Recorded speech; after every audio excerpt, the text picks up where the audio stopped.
जय श्री राम। मित्रों, 2024 और 2025 में आपकी चंद्र कुंडली के अनुसार आपके जीवन चक्र को शनि, राहु, केतु और गुरु ही चलाएंगे। शनि कर्म फल दाता है, कर्म करने में विश्वास करते हैं, फल के प्रतिफल की चिंता शनिदेव नहीं करते। शनि इस वर्ष और 2025 में आपकी राशि के अंदर भाग्य स्थान में अच्छी कंडीशन में गोचर कर रहे हैं। यहाँ आपको ईमानदारी से कर्म करते रहें तो शनि के द्वारा कर्म के फल आपको अवश्य मिलेंगे, किंतु स्वभाव के अनुसार कुछ देरी से ही मिलेंगे। किंतु राहु दशम भाव में स्थित है। दशम भाव नौकरी का, व्यापार का यह भाव है और आपकी उन्नति का, कैरियर का भाव भी कहलाता है। तो राहु जोखिम उठाने में समर्थ रहते हैं, क्योंकि जैसा हम सभी जानते हैं कि राहु ने देवताओं की सभा में जा करके अमृत पान कर लिया था अपनी जान जोखिम में डालते हुए। तो आपको बिजनेस, नौकरी, व्यापार या कोई निवेश करते हैं तो राहु आपको बहुत बड़ा लाभ दे सकते हैं, इसके अंदर कोई संशय नहीं है।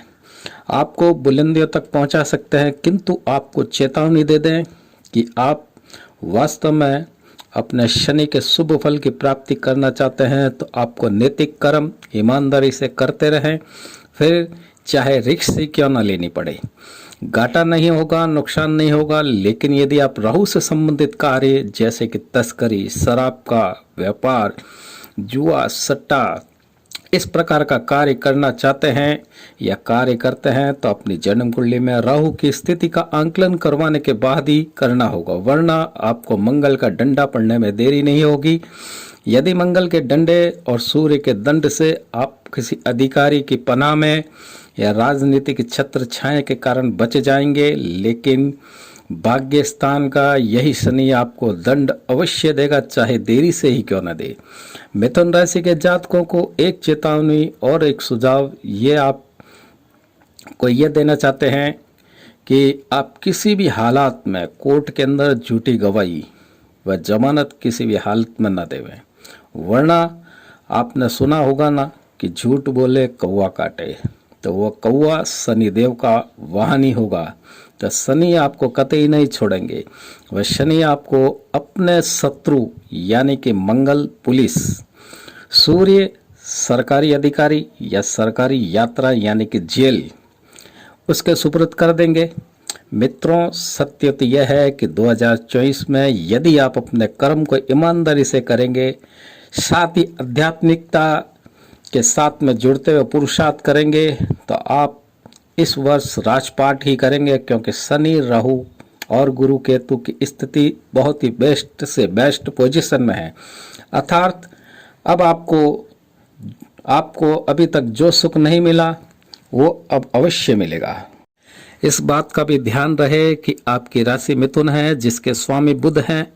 वह बुध से राहु का समन होता है। राहु को बुध ही नियंत्रण में रख सकता है और राहु जो है बुध के ही नियंत्रण में रहते हैं।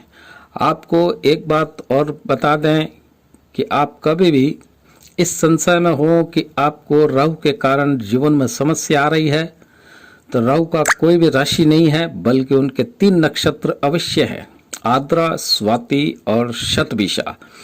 आपकी राशि की तरह नक्षत्र भी ये वायु तत्व के हैं। इनसे बनने वाली जो मिथुन राशि है, तुला राशि है, कुंभ राशि, वो भी वायु तत्व राशियां है। तो आपको इन नक्षत्रों में इनकी राशि के वार के अनुसार आपको राहु के उपाय करने होंगे। मित्रों, एक बात और अपने माइंड के अंदर ये बैठा लें कि कोई भी ज्योतिषाचार्य आपको आपके राशि का वर्षफल बताता है तो उस पर पूर्ण विश्वास कतई ना करें, क्योंकि हम जो वर्षफल बताते हैं वह ग्रह गोचर की स्थिति के अनुसार बताते हैं, राशि को ध्यान में रखते हुए बताते हैं, न कि आपकी पर्सनल लाइफ के बारे में। वर्षफल ब्रह्मांड की गोचर स्थिति का आंकलन कर भौतिक जगत की 12 राशियों को मद्देनजर करके बनाया जाता है। अब आपकी मूल जन्म कुंडली में आपके जन्म के समय ग्रह गोचर स्थिति क्या थी? यदि मूल जन्म कुंडली के अंतर्गत शनि, राहु, केतु या अन्य कोई ग्रह नीचस्थ हो, अस्त हो, अशुभ भाव में स्थित हो, तो ये जो हमारा वर्षफल है ये आपके लिए गलत साबित ही होगा। फिर आपको अशुभ फल की अधिक प्राप्ति होगी। इसलिए वर्ष के आरंभ में ही अपनी मूल जन्म कुंडली का एक बार विश्लेषण अवश्य जान लेना चाहिए कि अब इस साल आपको कौन से ग्रह की पूजा, उपाय या मंत्र या जप या व्रत करना है। तभी वर्ष फल कथन की बात सत्य सिद्ध होती है, वरना वर्ष के अंत में आप यही कहेंगे कि YouTube के चैनल पर सब बकवास करते हैं। भाइयों, हम यहाँ कोई या और कोई विद्वान बकवास नहीं करते, लेकिन हाँ, कुछ विद्वान आपको सत्य क्या है, कैसे सत्य सिद्ध हो सकता है, यह नहीं बताते। और आप पूरे साल वीडियो की बातों पर सोचते रहते हैं कि उसने ऐसा बताया था, फलाने वीडियो में ऐसा बताया गया था, लेकिन मेरे साथ तो सब कुछ अशुभ ही हो रहा है। और आप अंत में ज्योतिष शास्त्र के प्रति एक नकारात्मक सोच बना करके ज्योतिष शास्त्र और आध्यात्मिकता, पूजा पाठ को हमेशा के लिए त्याग देते हैं। तो मित्रों, आप किसी भी अच्छे ज्योतिष से आप अपनी वर्षफल कुंडली बनवा करके पूरे वर्ष का गोचर फल और उसके उपाय प्राप्त करें। अपने इस गोचर स्थिति का पूर्ण लाभ ले सकते हैं। अब आप 3 रुपये प्रतिदिन के हिसाब से 365 दिन के 1100 रुपये देने में भी समर्थ होते हुए भी ना दें, तो गलती फिर आपकी नहीं ना हमारी। फिर आपकी किस्मत ही कुछ ऐसी है कि आपका फिर कुछ नहीं हो सकता। फिर आप बस किसी चमत्कार के होने का इंतजार करते रहें। मित्रों, अब मैं अपनी वाणी को यही विराम देता हूँ। वीडियो यदि आपको पसंद आया हो तो इस वीडियो को लाइक करें, सब्सक्राइब करें, और जो नए मित्रगण हमारे चैनल से जुड़े हैं उनसे भी निवेदन है कि हमारे चैनल को सब्सक्राइब करें और बेल बटन को अवश्य दबावें। जय श्री राम।